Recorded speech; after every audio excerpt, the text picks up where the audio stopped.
let's talk about your very first 30 days in real estate. And even if you are getting close to taking your test, I think this video will be really helpful for you. There are just so many different things to do your first 30 days of real estate. And I think it's very easy to get distracted and really not sure where you should be investing your time. Don't worry, I'm not going to be telling you to door knock or cold call anyone. I like to break the first 30 days down into the first 4 weeks so that it's very focused each week and you're not getting distracted by all the things that you need to do. So let's talk about your first 7 days. And this video is not going to cover selecting a brokerage because I have another video that goes into much more detail. So if you have not selected a broker yet and you aren't sure, go ahead and check that video out. Okay, so first week in real estate, you've got your license, you've joined the brokerage that you feel is the best fit for you. You are going to be focusing on your first week getting the little things set up. And by that, I mean as small as your email signature and also getting your social media accounts set up. Now, I do not recommend really at any point as a newer agent trying to be active on all of the different social media platforms because it's just absolutely overwhelming and you're not going to be consistent. But that doesn't mean that you shouldn't be setting up your profile on all of the different accounts and setting it up properly. So as an example, Instagram, I would say you're going to need a headshot. It doesn't have to be professional, but a close-up of your face for all of your social media profiles because you do want to use the same profile picture across all of the online platforms. And that's to create consistency in your brand. You want to make it easy for consumers to recognize you. But as an example for Instagram of setting up your profile properly, that would mean including in your bio a way to get in touch with you. Personally, I house all of my links on Linktree. I use the free version, but you want to be able to drive people to your bio and make it very, very easy for them to find your contact information. And by very easy, I mean one click. So make sure that your profile is completely filled out across the different platforms online, even if those aren't going to be the platforms that you are posting on consistently. The other thing that you want to make sure that you do in your first week of real estate, if you have not already done it, is get your access to the MLS all set up. And that typically comes with joining some type of real estate board, whether it's NAR or probably on the state level or even the local level. Like, for example, I'm a member of Northern Virginia and Virginia Association of Realtors. So you want to get that set up because you're going to need access to the MLS by week 2, and I'll get into that in a second. And the other thing that you want to make sure that you do your first week of real estate is also get your access to whatever lockbox platform it is that your area uses. For me here in Virginia, that would be Century Lock. But you want to get that access set up because that takes me to week 2. And in week 2, you are going to want to start previewing homes because your biggest item and your to-do list for your first 30 days in real estate, aside from getting yourself up and running, is to start learning the market. And I mean learning it on a level that you know the active inventory, you know the median sale price, median days on the market, so that when someone asks you, and I promise you they will, how's the market, you can give an educated response. And I typically recommend starting with the area that you want to become known for. So what area in real estate, as far as either a city, a county, a neighborhood, is it that you want to become a local expert in and know literally everything about the real estate market? You've got to get a pulse on it. And the only way to do that is to actually get out there and start previewing inventory. So that is going to be a big to-do item for week 2, 3, 4, and moving forward until you feel like you really do have a pulse on the real estate market.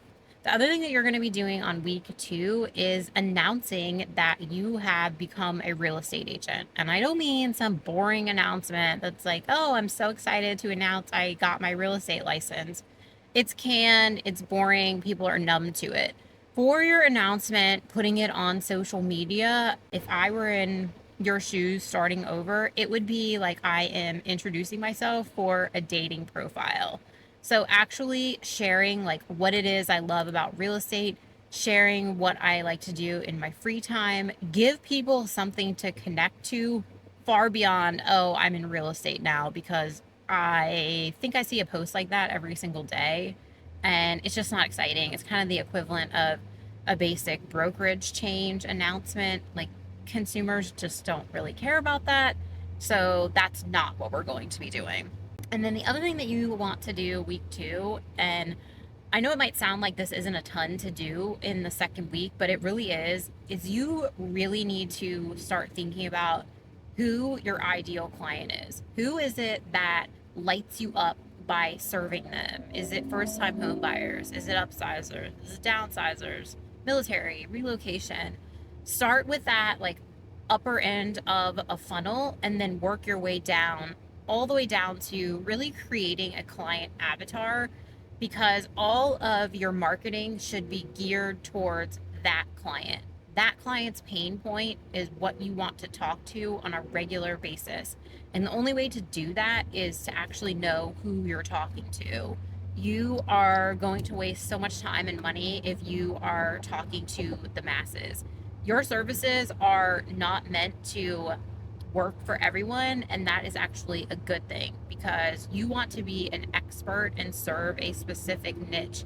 That doesn't mean you won't work with clients outside of that, but it means that that's truly where you excel and who you are focused on talking to in your marketing, which truly is a must. You cannot have watered down marketing or it's just going to be a waste of time.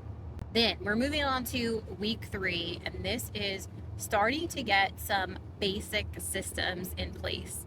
And if you watch any of my videos, you probably already heard me share. For years, I did not have a CRM. I really didn't need it because my database wasn't big enough to warrant the expense. And I share that because if you don't have a large database yet, and that is something that you are working on growing, which you should be, then you really don't have to spend the money on a CRM. Your system can be a Google sheet or an Excel sheet. That is perfectly fine as long as it enables you to capture name, address, phone number, birthday, interests. Then that's all you need for right now. As long as you're able to manage that, that's totally fine. And that's something that you should be working on doing. But within that, week 3, you are also going to want to develop follow-up emails. And I know that that sounds like, wow, really just in my 3rd week of real estate? But here's the thing. The majority of real estate agents do not need more leads. They need better and more consistent follow-up. And the only way to do that is to build your foundation and get in a good habit early on of having those follow-up emails already in place. And there's a variety of ways that you can do this. I would say probably get ChatGPT or some type of AI's help, but then go back in and tweak it to be your voice. And these can evolve over time, but you want to be able to set your follow-up, set it up in a way that it is set it and forget it. So it's happening on the back end. And personally, I use Flowdesk for a lot of my follow-up emails because it's very user friendly and it looks aesthetically pleasing too. So that would be my recommendation, but you really could use any platform that you like. I do have a discount code for Flowdesk in the description. If that's something that you're interested in, you can get 50% off. But again, it really comes down to pick a program that is going to allow you to have your follow-up on set it and forget it.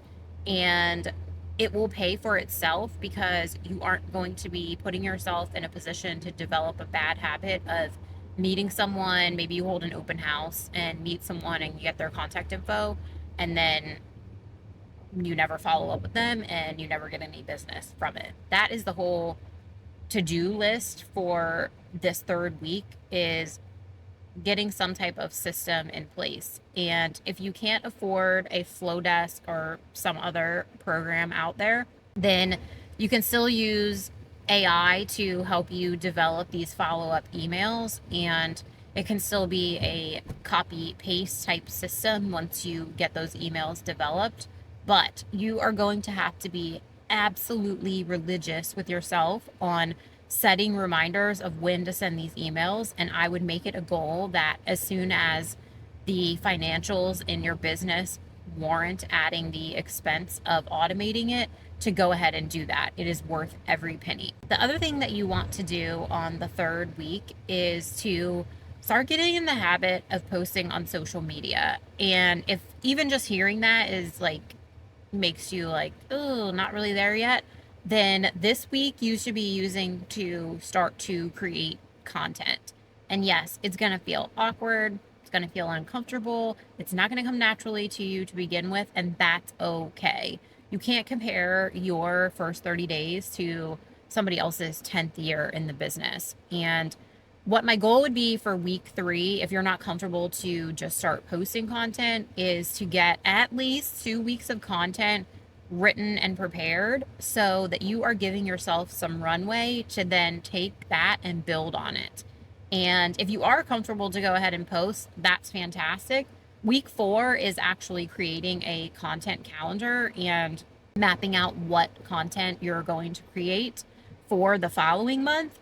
But depending on your level of comfort, and don't get me wrong, I'm not saying that you are just going to feel super comfortable making content. Like, there are still days where, I mean, I've been doing this 17 plus years, and there are still days where I'm like, oh, I really don't want to show up on camera, or I look terrible today, or whatever excuse is in my brain. Just start putting the reps in. You have to do it. It is a non-negotiable in our business. And then the other thing that I want you to focus on in week 4, after you have gotten your online profiles all set up, you're starting to create an online footprint for yourself, you are starting to create a database, is focusing on that database. And I mean that in 2 forms. The first thing is, we all have contact information for people who we have come across at some point in our lives. Those are the first people that I want you to make sure land in your database. Normally, those business cards or the contact info, it ends up just sort of in random different places. Your task is to get all of that into your database.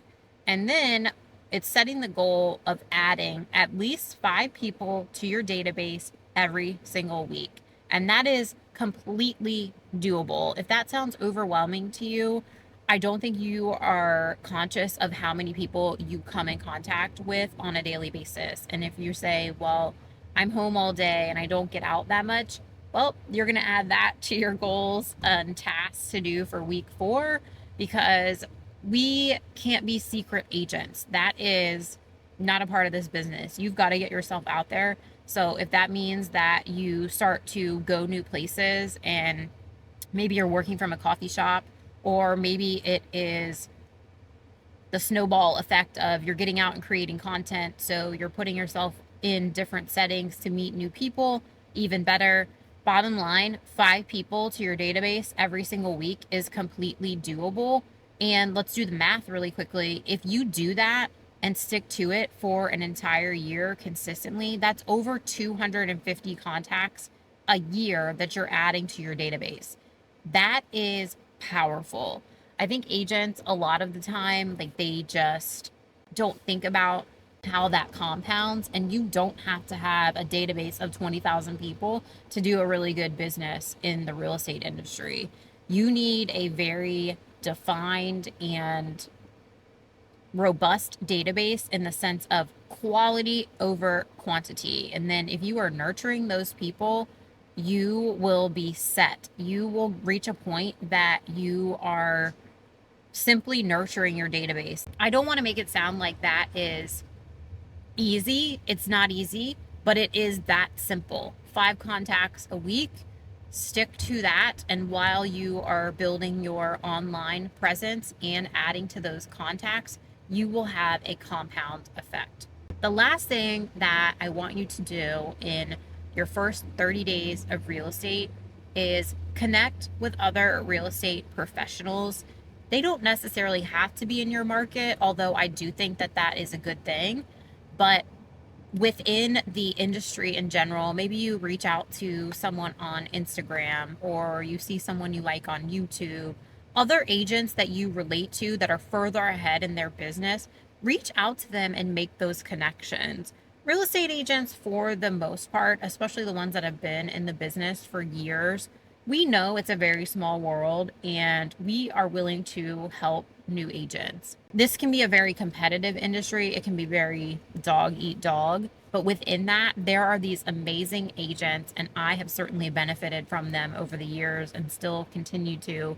Who, if you reach out to ask a question or say, hey, I'm in my first 30 days of real estate and this is how I'm building my business. These are my lead generation pillars and I admire your content or I admire your YouTube channel. Like, do you have any advice for me? Those agents will happily respond to you and give you some type of advice. It may be what to avoid, it may be what has gone really well for them, but tap into those relationships. One, so that you don't feel so alone, because I promise you, you're not. And two, so that you are building relationships within the industry, not only just for referrals, but real estate can feel really lonely sometimes. And sometimes our friends or our family, they don't understand how hard it is to make it in real estate. And other agents absolutely do, especially if they have been in the business for any amount of time at all. So make an effort to build those relationships. I hope you got some value from this video. I know your first 30 days in real estate can be really stressful and just feel like there is so much to do and only 24 hours in a day. But just remember that Rome was not built in a day. And as long as you are staying focused on what you need to accomplish each week, and I would even take it a step further and break that down into what your must-do tasks are on a daily basis, you will be amazed at how much you can accomplish in your first 30 days to set yourself up for a very successful first year in real estate. Congratulations if you just got your license. That in itself is a big accomplishment. And if you have any questions, drop them in the comments below. I am always happy to answer your questions and hear from you. And until I see you on the next one, take care.